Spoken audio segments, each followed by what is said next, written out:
How do you manage to make multiple different melodic phrases and more music out of just one single short melody? In this video series I'll give you simple and hands-on tips for writing and developing your own melodies. Let's dive into the technique of removing and extending notes. Even though the music examples may not be in your favorite style, the techniques that I show are used in practically all kinds of music, ranging from singer-songwriter to electronic music, and from classical music to rock.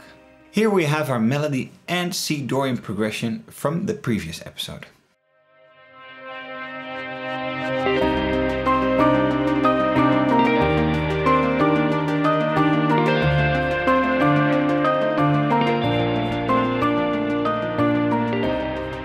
You can very easily change the melody by taking out some of the notes.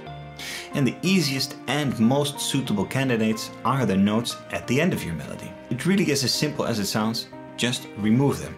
From the melodies in the second, third and fourth bar, I have taken out some notes at the end. And I also adjusted the length of the last notes to compensate for the missing ones. Let's have a listen.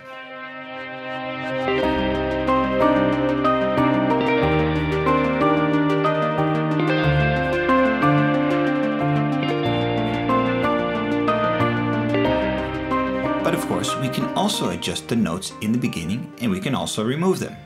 I did this in bar 2, 3 and 4. Let's have a listen to what it sounds like now.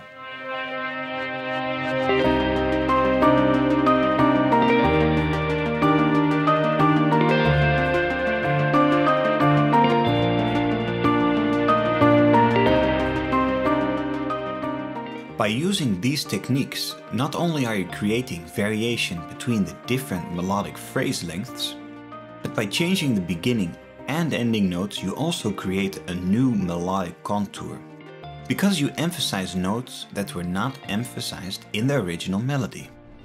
Of course, you can also use both techniques together. Here's an example where I removed and sustained notes in the beginning and in the end.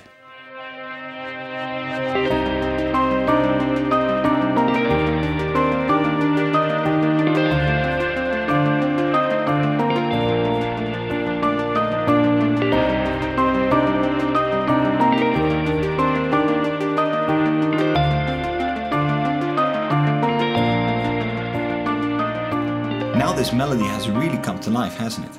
And you can really get creative with this technique, because the sky is the limit. And it's a technique that could really help you when you have a melodic writer's block, when you can't write any melodies. So as always, if this video was useful, don't forget to like and share this tip. And for now, see you next time.